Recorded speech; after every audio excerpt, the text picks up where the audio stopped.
Hello guys. इस बार जो DSSB का हिस्ट्री पीजीटी का पेपर हुआ था 31 जुलाई सेकंड शिफ्ट 2025 में,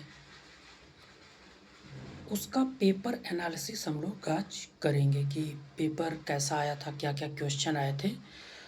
उसको हम लोग यहाँ पे देखेंगे और एक एक्सपेक्टेड कट ऑफ जानने की कोशिश करेंगे कि मेरिट कहाँ तक जा सकती है 300 में। ठीक है, तो हम लोग शुरू करते हैं। तो एंशिएंट से हम लोग देखते हैं तो अधिकतर क्वेश्चन जो मेरे ध्यान में है, जो मैं एग्ज़ाम दे के आया उसके बाद जो मैंने नोट डाउन किया, एंशिएंट, मिडिवल और वर्ल्ड हिस्ट्री के ज़्यादा लगे।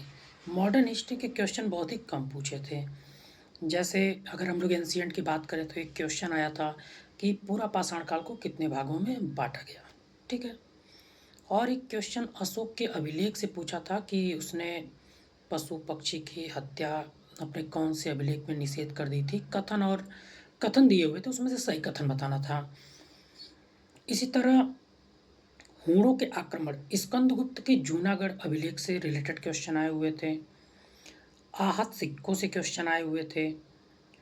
सिक्कों के प्रकार यह पूछा था उसमें कि इनमें से कौन सा सिक्का का प्रकार नहीं है, तो उसमें आपके काकड़ी, मासक और पात कई सारे ऑप्शन थे, तो इससे भी क्वेश्चन आए थे। और पूछा था कि किस शासक के सिक्कों पर लिच्छवी कुमार करके वर्णित है, और मुद्रा राक्षस में चंद्रगुप्त मौर्य को क्या कहा गया। और एक क्वेश्चन आया हुआ था कि स्यादवाद किससे संबंधित है। किस ग्रंथ में चंद्रगुप्त को निम्न कुल का बताया गया है, ऐसे भी क्वेश्चन आए हुए थे। ठीक है, और सबसे पहले किस गुप्त शासक ने राजा धीराज की उपाधि धारण की। सिकंदर की जीवनी किसने लिखी। और हड़प्पा से रिलेटेड क्वेश्चन पूछा था कि कौन सा स्थल कहाँ पे स्थित है। हड़प्पा सभ्यता की विशेषताओं से संबंधित था, जैसे उसके सड़क, नगर नियोजन और जो जल निकासी की व्यवस्था थी, इससे क्वेश्चन था।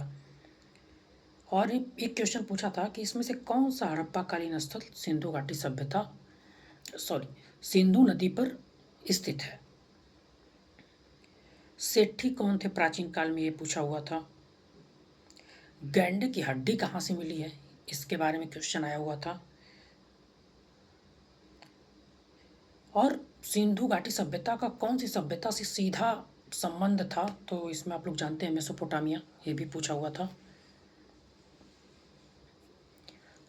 और महाजनपद कालीन प्रमुख नगर कौन से थे, ये कौन सा नगर नहीं था, ये पूछा हुआ था। और कंबोज में कैसी शासन प्रणाली थी। ठीक है, और पाटलिपुत्र की प्राचीन राजधानी कहाँ पे थी, मगध की प्राचीन राजधानी कहाँ पे स्थित थी, ये पूछा हुआ था। नंद वंश का अंतिम शासक कौन था। मौर्यों के पतन के बाद किसकी सत्ता स्थापित हुई, ये पूछा था। और मौर्य युगीन जो प्रांतीय प्रशासन था उसमें वो लोग किनको नियुक्त करते थे, इससे पूछा था। इनके जो मौर्यों के जो 4 प्रांत विभाजित थे उनसे संबंधित पूछा था कि इसमें से कौन सा प्रांत नहीं था। और कौटिल्य के अर्थशास्त्र से संबंधित एक क्वेश्चन आया था। सुदर्शन झील के निर्माण से पर्णगुप्त के समय में कौन सा प्रांतपति संबंधित है, इससे क्वेश्चन आया हुआ था। रामगुप्त का उल्लेख किस साहित्यिक कृति में मिलता है, ये पूछा हुआ था। समुद्रगुप्त ने अपने दक्षिण अभियान में कितने राज्यों को जीता, इसके बारे में क्वेश्चन था।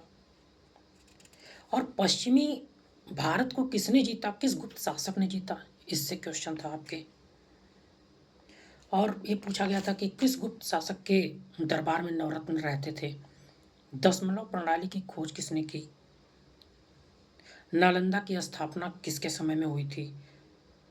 और गुप्त प्रशासन से उसके जो प्रशासनिक इकाई है उससे क्वेश्चन आए थे, जो विभाजन है उसके राज्य का, जैसे भुक्ति, गुप्ता और विषय, इन सब से क्वेश्चन आए हुए थे, तीनों से।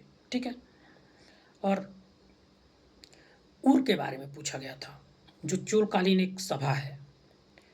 और एक स्टेटमेंट में क्वेश्चन आया था, उसमें पूछा गया था कि द्रविड़ कला की विशेषता क्या है? तो उसका गोपुरम था, ऑप्शन में गोपुरम होगा।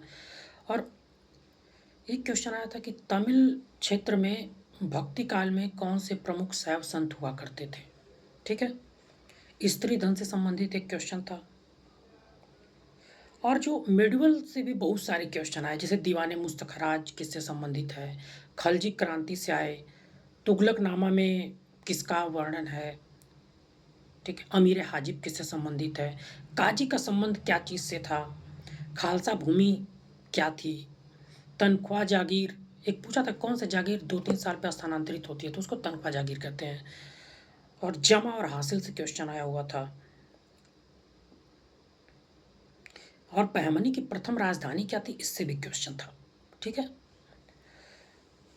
और शिवाजी को मारने के लिए जो अफजल खां को भेजा गया था, उसको बीजापुर के किस शासक ने भेजा था, ये भी क्वेश्चन पूछा हुआ था। और एक विजयनगर साम्राज्य से संबंधित एक पुस्तक थी, अ फॉरगेटन एम्पायर, रॉबर्ट सेवल का है, इसके बारे में पूछा गया था। अमुक्त माल्यद किस भाषा में लिखी है, इसके बारे में पूछा गया था।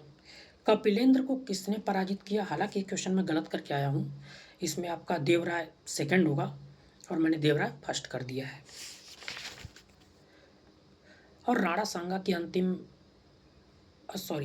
बाबर की अंतिम रूप से विजय राणा सांगा पे कब होती है, इसके बारे में पूछा गया था, तो इसमें खानवा होगा। और बिलग्राम और कन्नौज दोनों 1540 में हुए, दोनों हुमायूं और शेरशाह के बीच में हुए, इसके बारे में भी पूछा गया है। और जब हुमायूं की वापसी होती है तो कितने वर्ष शासन करता है, इससे रिलेटेड क्वेश्चन है। अकबर ने किसको 7,000 का मनसब दिया था, ये पूछा गया है। आईने दहसाला के बारे में पूछा गया था। 47 सरकारों में शेरशाह ने विभाजन किया था अपने साम्राज्य का, इससे भी संबंधित क्वेश्चन था। शेरशाह का मकबरा कहाँ स्थित है, इससे भी संबंधित क्वेश्चन पूछे गए थे। दुअस्पा और सीअस्पा करके एक जहांगीर के समय में मनसबदारी से संबंधित एक व्यवस्था थी, उसमें पूछा गया था कि सबसे पहले उसने किसको जो है दुअस्पा और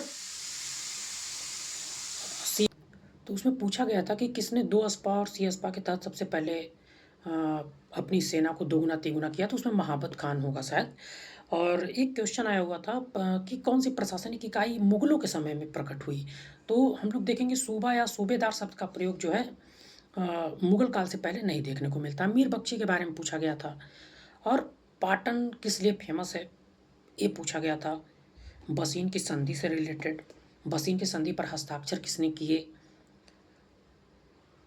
और जो धार्मिक मामलों को कौन देखता था मराठों के समय में, इससे रिलेटेड एक क्वेश्चन था।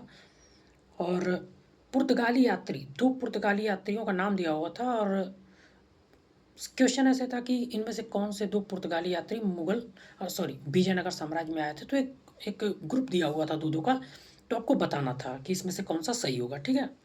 और साहिब बेकबर की उपाधि, संगोला की संधि, डच कंपनी ने सबसे पहले कहाँ पे अपनी फैक्ट्री स्थापित की, भारत में राष्ट्रवाद का जनक किसको माना जाता है, किसने सबसे पहले कहा कि अच्छे से अच्छा देसी राज्य, या कुछ ऐसे ही करके, तो इसमें दयानंद सरस्वती होंगे। तो और कॉलेजों के नाम दिया हुआ था और पूछा हुआ था इसमें से कौन से प्राच्यवादी संस्था या प्राच्यवादी मत का समर्थन करते हैं। ठीक है। 1857 की क्रांति के बाद सत्ता परिवर्तन से संबंधित क्वेश्चन था।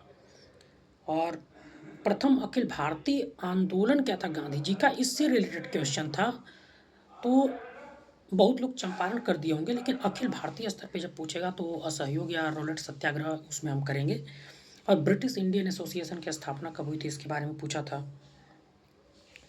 और आंध्र प्रदेश के गठन के लिए जो श्री पोटुलू करके एक व्यक्ति हैं, उनका नाम मुझे अच्छे से याद नहीं, इससे रिलेटेड क्वेश्चन पूछा हुआ था। और द्वितीय अफीम युद्ध कब हुआ, ये वर्ल्ड हिस्ट्री का क्वेश्चन हो गया आपका।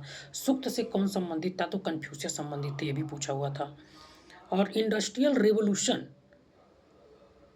से क्वेश्चन आए हुए थे 2-3, मुझे याद नहीं है। और रशियन रेवोल्यूशन में बोल्शेविक क्रांति कब हुई थी, ये पूछा हुआ था।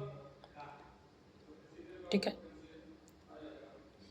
और अगर हम लोग फर्स्ट पेपर की बात करें तो मुझे फर्स्ट पेपर के बारे में तो ज़्यादा आइडिया नहीं है, लेकिन फर्स्ट पेपर में जैसे बेलन का आयतन, शंकु का आयतन, जो मैथ वाला पोर्शन है, रीजनिंग वाला पोर्शन है उसमें, और लाभ हानि प्रतिशत ब्याज, इन सब चीज़ों से क्वेश्चन आए थे जो कि मॉडरेट से टफ मुझे लगे। तो इस आधार पे मुझे जो लगता है कि मेरिट क्या होनी चाहिए, तो जो कि मैंने 90 क्वेश्चन लिखे हुए हैं कि ये क्वेश्चन जो है एग्ज़ाम में आए हुए थे, तो जो मुझे थोड़े ईज़ी लगे, तो और बाकी 90 का तो मुझे नहीं पता कि कितना स्कोर होगा, उसमें कितना नहीं होगा, हो सकता है वो बहुत टफ रहे हों।